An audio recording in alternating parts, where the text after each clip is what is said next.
There is a very, very interesting question today first. Let's take that. So the question is, I am 18 years of age and my mom is a BK and I want to explore the world. I want to be on dating apps. I want to I want to explore everything and my mom stops me. So what do you have to say in this? Okay, so you see that this is a question which many young people are facing these days.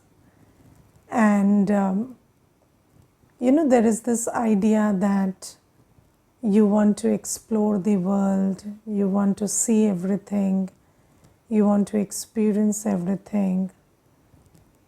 Yes, it's a good idea to experience everything, but it's a better idea to also know that you should be prepared enough to not hurt yourself in the process.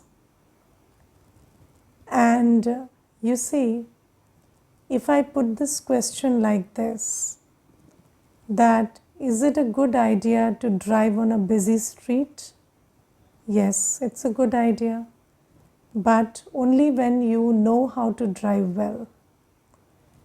And if you don't know how to drive well, then it's a good idea to sit at home and then learn how to drive well and then start practicing on less busier streets and then go to the busier street.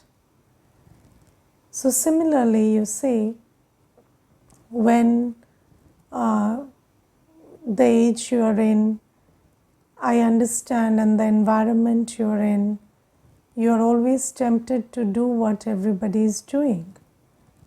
But then the law says that if you do what everybody is doing, you will get what everybody is getting. And the thing is that, do you know what everybody is getting? Because they are not honestly telling you that. And when you set out to explore the world, I would suggest that first you understand who you are, learn to draw power from Baba, understand the nature of the world, understand how this is Kali Yuga, understand what you can do to stay in your power and strength all the time, and practice that first. And then start applying your, begin your journey of exploration in less busier streets first. Yes, so first start with, trying to, be in the family in a conducive way. So you see, there are many children who are not able to talk to their parents.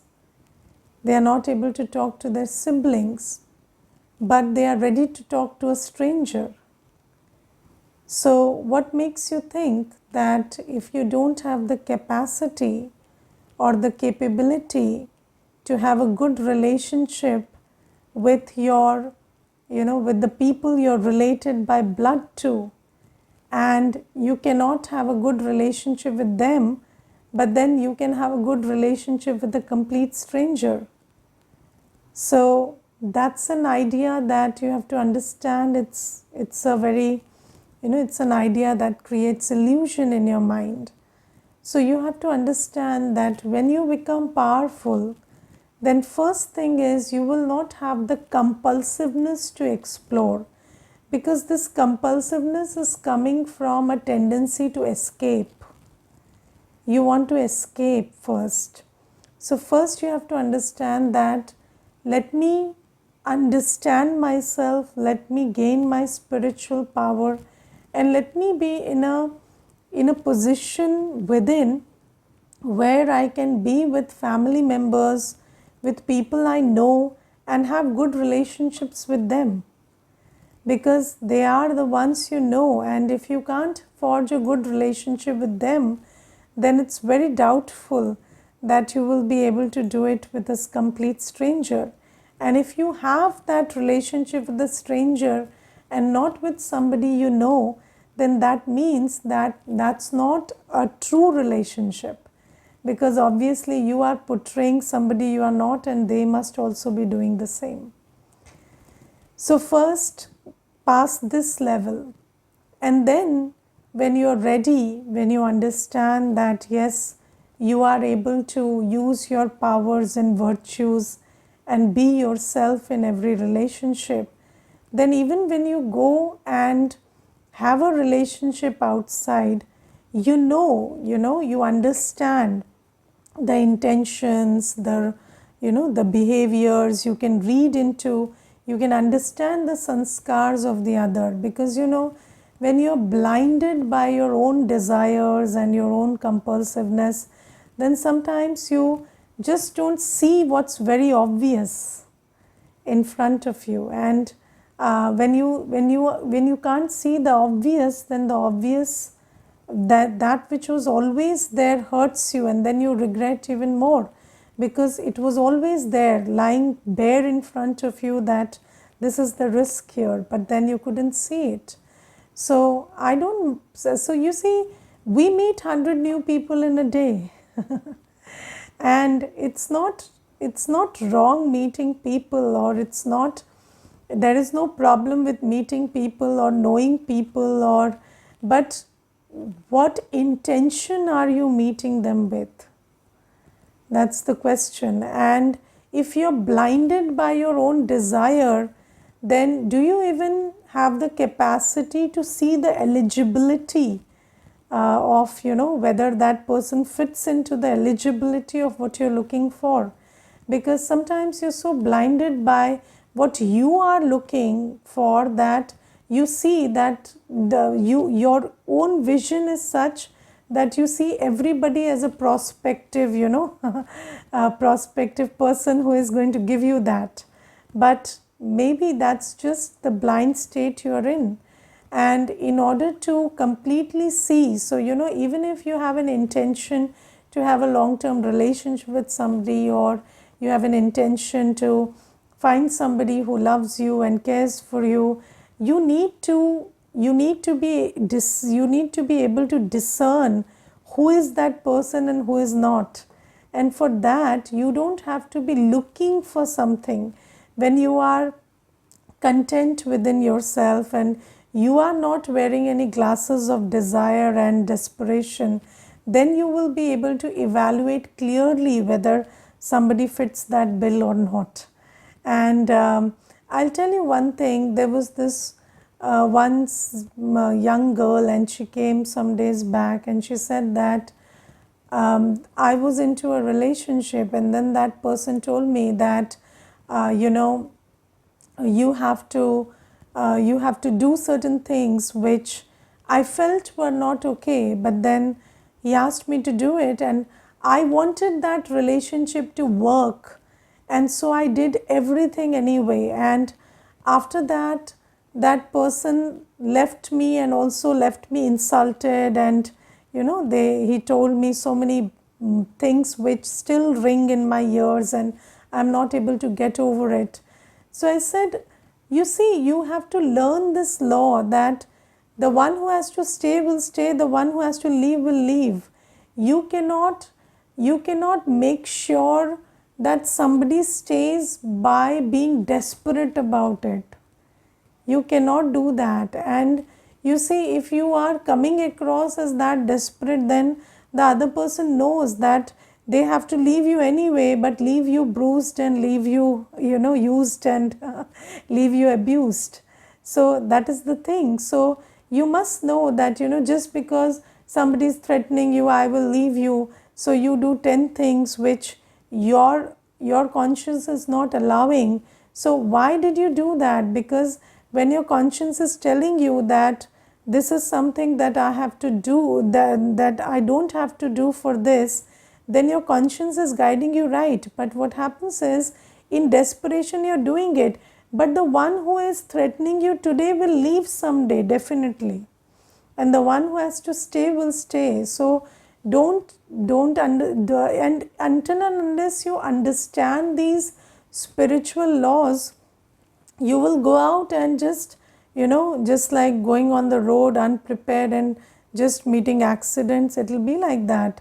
So I don't tell you that don't meet people, don't explore the world, see everything, but first explore yourself, explore your powers, explore your strengths, and take them with you when you go to explore the world. Because if you are in a powerless position within and you have no virtues and no capacities inside, and then you go out, and then what do you go out for? Just to get hurt. So don't do that. It's not about being a BK or not being a BK, but it's about, because your mom is a BK, so maybe she cannot explain everything to you, but she understands. She understands what she's trying to tell you. Maybe she's not able to tell you that so clearly, but she knows what she's trying to tell you. So this is not about being a BK or being a non-BK, but these are the challenges. And you see, I remember there was this one girl, and she told me that it's my life and I will do whatever I want with my life. And she went on this dating app, and then she met 4 people, one after the other, and then each person after the first meeting, they didn't respond. They didn't give a call back, or they didn't respond again. So she used a very fancy term also, I don't remember. I think so she said that happened with me. And then one after the other, there were 4 people who didn't call me back or didn't respond. And then she said, in the 5th instance, I had so much self-doubt that there is some problem with me, that people don't want to call me back again. And she said that now I don't have the confidence to go and approach somebody, because I feel that 4 people, one after the other, not calling me back means that I'm not worthy enough. So I said, but you see that maybe you see, Baba says that only the jeweler knows how much the diamond is worth. So maybe they were not good jewelers. So she said, but 4 at a time, that can't be possible. So maybe there's a problem with the diamond. Maybe the diamond is not the diamond. So I said, you see, it all depends on how you talk to yourself. But if you are going out to the world and exposing yourself and allowing people to tell you whether you are a diamond or not, then you will lead a life of great self-doubt, because nobody is a jeweler enough to call you a diamond these days. And this is why you need to know your self-worth before you go out. And when somebody tells you you are this or that, you should be able to tell yourself that this person doesn't know anything about me. But if you're not in that position and you just want to explore, then, and you want to take in all the comments that people make and all what they tell about you, and you see, Baba tells us a very good spiritual law that when somebody has lack of swaman, they cannot give you samman. So anybody will treat you the way they are. And if somebody treats you badly and you take it personally, you are in that place where you think that, how I'm treated decides who I am, then please don't go out in that state. First come to the stage where you know that if somebody treats you badly, you know that they are treating you as they are, not as you are. And don't lose your self-worth because somebody treated you badly.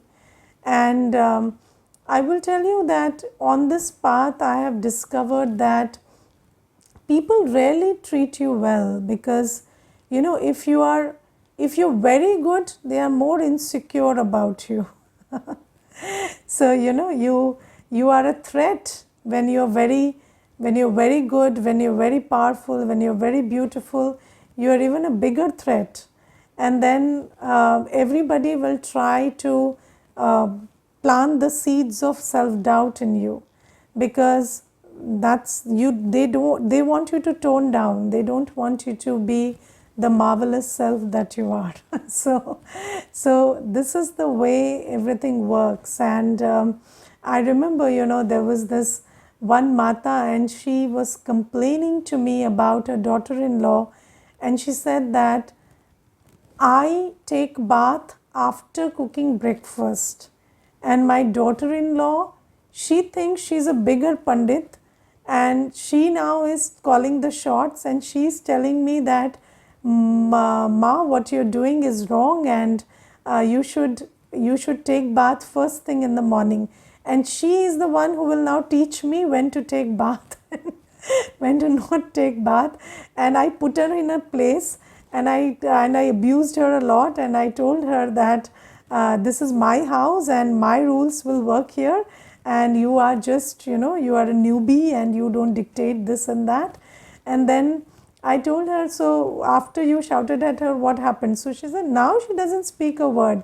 Now she knows what her place is, and she doesn't talk. She cannot talk to me like that. So I told her, but you see, if you just calm down and think about it, she is not saying something wrong. Yes, it's a good thing if you could change it to that. So she said, yeah, maybe it's a good thing. I know it's a good thing, but who is she to tell me? And I shut her up like she can never open her mouth again.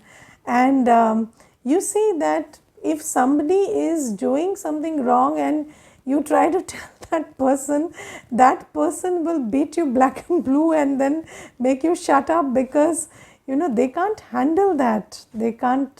So you have to also understand that it's not about being right or wrong or good or bad. It's all about who you're dealing with. And if you're not dealing with a person who is on the journey for self-improvement, and somebody who wants to know their weaknesses and improve, and who knows how to respect themselves and respect you, then you will be in trouble. So, and that is also the reality. You will be in these situations, but you have to prepare yourself and then be in these situations. And if you're unprepared, then these little things will bruise you for life. It is not a big thing, it's not such a big thing, but then when you are unprepared, even the smallest, have you seen that people just slip while walking, but because they are unprepared, they get hurt a lot. And then somebody who is prepared can do bungee jumping and not get hurt. So that's the thing about being prepared and unprepared. So this is what I would like to tell you, and I hope that makes sense. And if it does not, you can write to me again. Okay. Om Shanti. Now, today Baba tells us that we Brahmins have our greatest property in the form of contentment from Baba. And Baba says, in this Brahmin life, the biggest property that Baba gives us is contentment. And the biggest personality that we can ever have is the personality of happiness that Baba creates for us. But we have to ask ourselves whether we have become the embodiment of this Sangam Yugi attainment. Because Baba is giving us the property of contentment, and Baba is giving me the personality of happiness, but have I taken it from Baba? And you see that Baba has told us in Avyakt Murlis that there is a method to contentment. And what is the formula for contentment? So Baba says that discontentment comes from a state of aprapti, which means when you feel I don't have enough, then you are discontented. And you see that it could be a very little thing. Maybe you have deep gratitude for everything, but then one little thing, my child doesn't listen to me. And then you keep looking at the child all day, why does he not listen to you? And then you have this one thing in your heart that this is one aprapti that I have. Then you cannot be contented. And then that when you have this feeling of aprapti, it leads to asantushtata, discontentment. And then when there is discontentment, there is aprasannata, which is your happiness is lost. And so this property of contentment and the personality of happiness are connected. So only when you have the property of contentment, you will have the personality of happiness. Otherwise, you will always feel that I don't have this, don't have that, and you will keep losing your happiness. So let us ask ourselves, do we have this sense of sarva prapti? Do I feel that I have everything and there is nothing that I want anymore? Do you have this deep sense of having everything that you ever wanted? And you see that economics says that human wants are unlimited and resources are limited. So according to the economics principle, you can never be physically in a state where you have everything that you physically want, right? So it's never possible, and if somebody has a sanskar of discontentment, they can be discontented in Satyug also. It's not like they can't be discontented in Satyug, because even if externally you have everything in Satyug, if you don't have that sanskar, you cannot be contented, right? Because contentment is a quality that you have in Satyug, so everything feels enough. Otherwise, somebody can say, I have everything, but then I don't feel secure and I don't feel full. And I remember there was this one brother, and he came to the center in a Mercedes, and he told me that, whatever I wanted in life, I didn't have. So I said, what do you want in life that you don't have? I thought maybe he's talking about some relationship or something.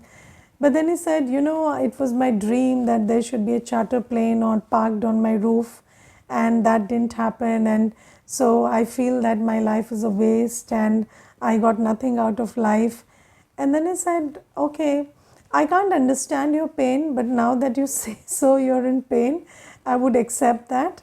And then you do the course. So you see that, if people can be discontented for things that other people can't even understand. So because discontentment and contentment is about the spiritual stage. And Baba says that when we come to Baba, Baba gives us the method of knowledge and yoga and purity and seva.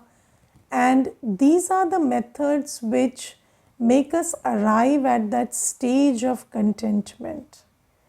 Yes, so you see, when somebody is not behaving your way and you are creating discontentment out of it, that if only this one person behaved according to me, my life will be sorted. Then knowledge comes in, and then you know that you have different sanskars and there are karmic accounts, so they can't behave like that, and you can create contentment irrespective of the fact that they are not behaving the way you want them to behave. So you can create contentment by using the knowledge. Then when you take the virtues from Baba, those virtues, because you see, you want respect, you want love, you want attainments from the world, and you think that that will fill your heart. But when you take all those attainments and the love of all relationships from Baba, then your heart becomes full. And that is the method to have sarva prapti. And it's not that you have everything physically, but you arrive at that state where you can sing that song happily, that I have Baba and Baba is enough, and I don't want anything more, I don't need anything more. And that is the stage of contentment.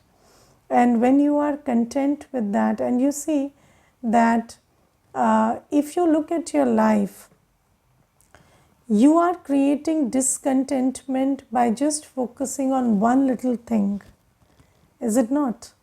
Yes, you have so many things to be thankful about, and then you hold on to one little thing and you say, I don't have this, and this is why I'm not satisfied.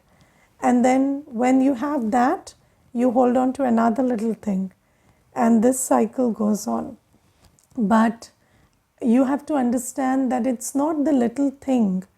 That little thing is a reflection of your inner state.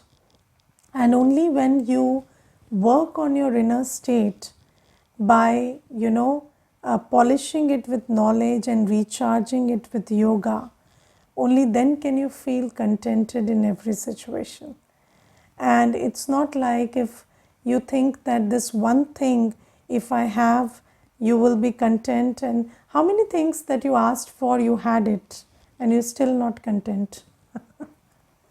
So think about, right from childhood, you're always thinking, if I had this one extra thing, one extra thing, one extra thing, and then you had it all, and still are you contented? No. So that's not coming from outside. It cannot come from outside. So you have to use knowledge, you have to use yoga power, you have to purify your senses, and you have to come to this place where you do seva. Everything you do, everything is an act of seva, and it makes you earn blessings. And when you do that, you will be content. And Baba says, when you are content within, then you have a personality of happiness. Then happiness is a part of your personality, and you never lose happiness, come what may.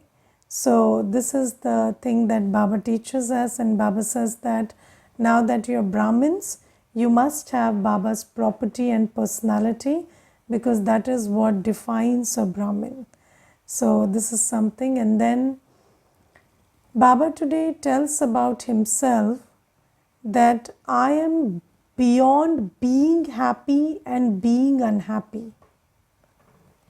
Yes, and you see, this is a very interesting thing, because at least I've received at least 4 questions about this since morning, and everybody is asking that Baba is the ocean of happiness. So how is Baba beyond being happy and beyond being unhappy? So you see that there is a happiness which you call your state of being, and then there is a happiness that comes from karma. So there is a happiness that you feel because you are a happy soul, and then there is a happiness that comes from doing something. So you see that I always mention in the class that happiness is the product of good karma, but happiness is also your quality. Yes, so both the things are called happiness. So happiness is your original quality, and happiness is also the product of good karma. So when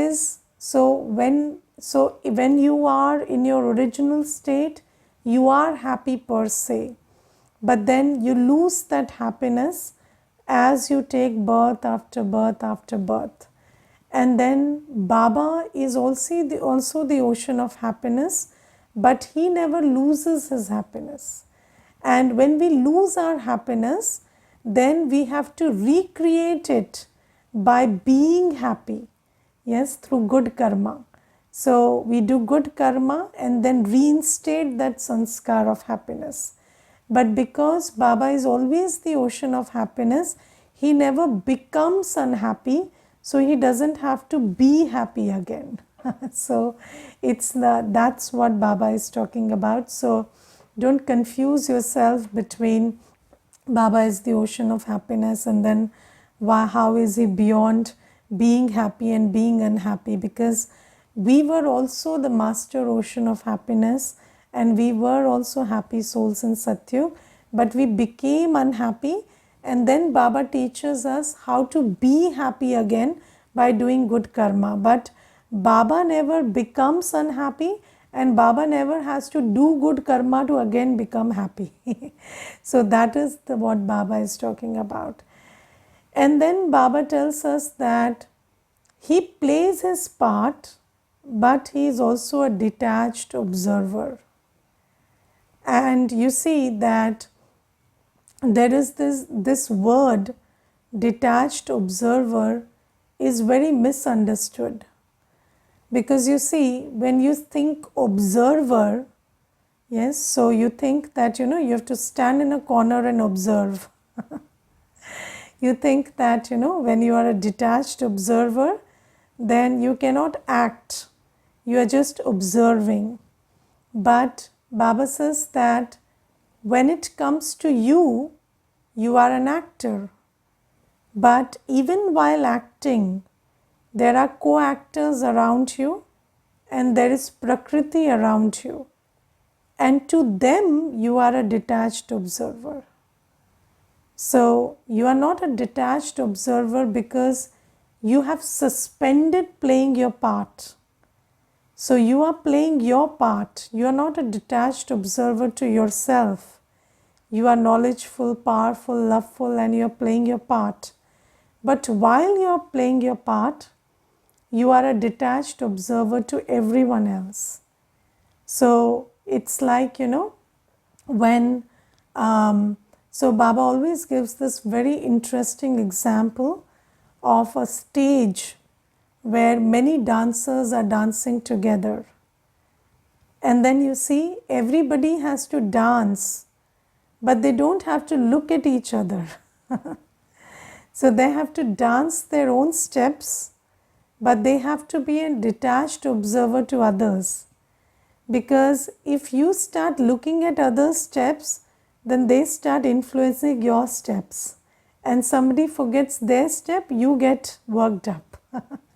So, but if you want the dance to be successful, then even if somebody else forgets their steps, you focus on your own, and then that whole choreography is a success. So, Baba says that when I tell you that you have to be a detached observer like me, I mean that you have to play your part, and in your part, while playing your part, you have to be a good actor, you have to be knowledgeful, powerful, loveful. But while you're playing your part, you have to be a detached observer to everyone and everything else, because you don't have to allow them to influence you. And this is very important because you see, have you noticed that Baba always talks at the same pitch? Yes, but everybody around Baba is talking at a different pitch, because Baba comes from the world of silence, and we live in the world of noise. So our words are noisier and Baba's words are full of silence. But just think about, Baba interacts with so many children every day. Yes, and then he maintains his state of peace, state of calmness, even while talking to children. Why? Because he's a detached observer to children and he's also playing his part. So, when even in the noisiest of situations, if you have practiced this stage of detached observer, you can be in the utmost noise and still be in peace, talk in peace, and play your part in peace. So when you practice, you have to practice an Amrit Vela that you're sitting on this seat and just observing everything. But then when you come into action, you have to be a Sakshi to everything, and then you have to also play your part and not let anything around you influence you. Okay, Om Shanti.